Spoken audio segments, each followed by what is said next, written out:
Salam la famille, j'espère que vous allez bien.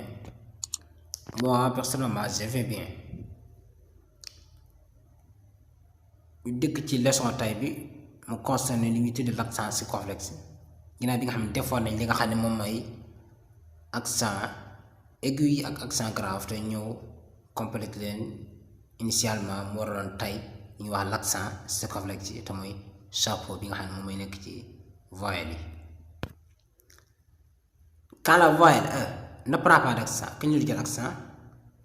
l'accent aigu détaillé woon nañ ko la leçon passée, l'accent grave aussi itam noonu également détaillé woon nañ ko la leçon passée la dernière semaine. Directement ñu dugg ci leçon bi nga xam ne mooy soxal tey te mooy l'accent circonflexe. ñoo ci règle ni en règle générale l'accent circonflexe se place sur les voyelles A, E, I, O, U suivant le Y. qaida am bi day wax ni règle générale day wax ni accent circonflexe maanaam mi ngi placé wu ci voyelle yi E, A, O, I, U gis nga yooyu benn bu ci nekk am na mbaxana muy chapeau bi ci kaw ba mu des Y voyelle la waaye ne du am accent circonflexe. Donc comme ni ñu ko fulee noonu nga xam ne A bi am na chapeau ci kaw E bi itam noonu I bi itam noonu O bi itam noonu aussi I bi dafa feeñul waaye ci la bokk nga xam benn bi am na chapeau ci kaw kon accent circonflexe kon day nekk ci yooyu yëpp kon. exemple ba tey apim mooy yi nga xam ne accent circonflexe ci nekk I bi ak code O bi am na ko du am na ko fait am na si accent circonflexe fluide guide pâte sur kon bàyyi dañuy gis ne am nañu accent circonflexe kon day nekk ci I bi nekk ci O bi nekk U bi nekk ci A nekk U defe naa loolu moom c'est clair.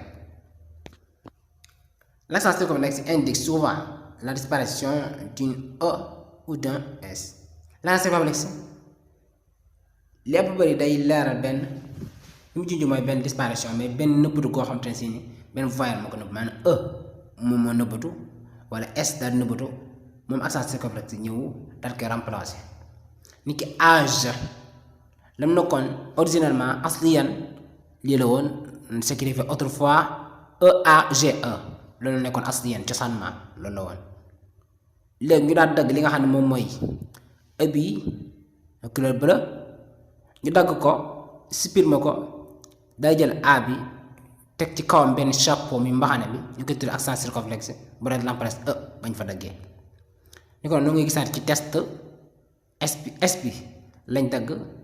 remplacer ko accent circonflexe bi nekk ci E bi nekk tête. Fenêtre ñu dagg S bi daa def fenêtre accent circonflexe daa remplacer S ba nekkoon ca fenêtre ba. Forêt aussi noonu forestier la woon vêtement vestimentaire la woon hôpital hospital loolu defe naa leer naa ñu du jël ñu si guddal ci détaillé di wax ngeen abonné ci chaîne bi fekkee ne abonné gu leen ngeen partagé ko te ngeen juñ ci commentaire yi dérogation wala ay faute de frappe yoo xam ne ñu ngi ko ci def te yëguñu ngeen juñ ñu ko cité ñu ko ci suuf ñu mën a defaraat suñu togaay bu baax. Voilà voici donc l'accent circonflexe il coiffe les voyelles de certains mots afin d'éviter une confusion dañ koy teg ci voyelles yi yeneen mooy ngir maytu benn jaxaso benn confusion benn xaltu benn jaxaso ci baat yi bañ di leen jaawale ba tax na dañuy jël accent circonflexe des fois di ko teg ci yenn mooy ni ki tâche dañuy gis A bi am na accent circonflexe travail à distinguer de tâche bi ñu ko jaawale rek tâche bi nga amu ko nga day firi salissure xam naa taqal wala tilim kon par rapport ak tâche bi nga am na accent circonflexe. Cri yi aussi noonu am na accent circonflexe ci kaw participe passé de croître la à distinguer de cri ñu bañ ko jaawale cri bi nga xam ne verbe croire la et adjectif day verbe croire ñu bañ ñoo jaawale bi firi i'tiqad. Mûr ki I bi am na accent circonflexe adjectif yaa mooy naat bi mooy ñor à distinguer de mûr mu ngi ko jaawale ak miir maanaam mooy miir jamaat bi soit substantif. Si avec accent circonflexe sur EI adjectif sur xam nañ ko certain à distinguer de sur ñu ngi ko jaawale sur bi fii la ala ci kaw nangam si table aussi bi nga xam ne proposition adjectif signifiant écrit nga xam ne proposition la ñu mën leen jaawale kon accent circonflexe dañ koy jëfandikoo ci benn voyelle A E U ngir maytu jaxasee ñaari baat ngir mën a xàmmee mot bi ni kat wuute naa ba nga xam ni teguñ fa accent circonflexe. L'accent circonflexe on le trouve également sur certains verbes et des verbes conjugués. Accent circonflexe aussi dañ koy gis ci ba tey ci yeneen verbe yi ak yeneen verbe yi ñu conjugué ni ki verbe être bi am na accent circonflexe, accroître am na accent circonflexe i bi, décroître am na accent circonflexe recroître am na ko, verbe conjugué do nous semence qu'il faut yëpp am na ko, yooyu yëpp am na accent circonflexe. L'accent circonflexe, on met un accent circonflexe sur le i. 3 mots en être, bel-être, mendiant, épître, huître. kon dañ koy teg ci i ci mooy yi am être ni ki bel-être am na être ci dernier syllabe bi ak épître am na ko huître itam am na ko. gis ne kon yooyu yëpp am na accent circonflexe ci dernier syllabe bi kon foofu dañ fi teg accent circonflexe ñu tinu ko compte bàyyi ko fa bu baax a baax. L'accent circonflexe dans certains mots dérivés l'accent circonflexe disparaît ci bi yeneen baat yi nga xamante ne ay dérivés ay mustaqal lañ l'accent circonflexe yi day nëbbatu ni ki arôme dafay nëbbatu des fois ni ki arôme gis am na accent circonflexe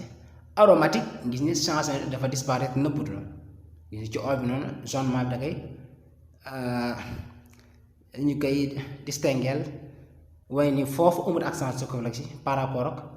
avant changement bi kon am na accent circonflexe o bi conique amu ko kon disparaître na foofu. Diplôme am na ko diplomatique amu ko disparaître na. Extrême am na ko extrémité moom amu ko parce que aigu moo fa nekk waaye accent circonflexe nekku fa. Gracieux gisul accent circonflexe kon déjà disparaître na. Gracieux aussi noonu. Infâme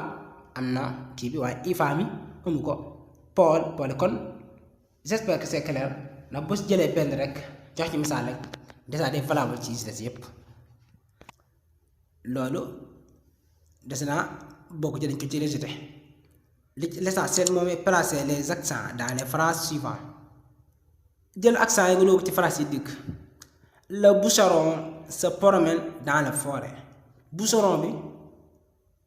dañuy doxantu ci biir forêt bi kon du ayu ngi lii lépp pour mañ di guddal vidéo bi rek pour gagner du temps dañu la bàyyi rek ngeen exercice yoo xam ne exercice bi seen bopp personnellement pour mu gën a yomb. léegi li mu bëgg rek boo may benn bu ci nekk dangay xool li nga xam ne moom mooy foo xam ni accent war na faa tege n'importe quel accent nga dugal ko fa moom accent aigu waa accent grave ou bien accent circonflexe ba mu yel loolu nga teg ko ca palaasam. kon nag walla ci ay genn ko ñu ndaw ñëw pratique li nga mooy exercice bi wala exercer ko mu daal di doon lu mat sëkk. wala def daal kon leer nañ automatiquement dañ ko corriger noonu nag ne le bûcheron bu njëkk bi tout d'abord se promène dans la forêt bu njëkk bi i bi am na accent bi ci promène forêt bi am na accent circonflexe kon doon bu ci nekk ñu ñetti accent yëpp dañu ne ci accent circonflexe bi ak accent grave bi accent grave ma fi nekk accent circonflexe nekk dafa ñaar léegi dañu ne bàyyi rek ngeen xool ko du jar ñu ci lii di ci guddal pour bañ a guddal bi dugg rek dina wax ngeen abonné ci seen fekkee ne abonné gu leen bu ko defee ngeen partage ko ci yenn xarit yi ñu gën a jëriñ la gën a mat ngeen commenté fekkee ne am na ay dérogation wala ay faute de frappe ou de faute de grammaticaux ngeen junñu ko ñu mën a kii wax suñu toogaay parce que l'enseigne est créée pour coopération et solidarité collective seulement. Voilà, il est le cas. À tout à l'heure.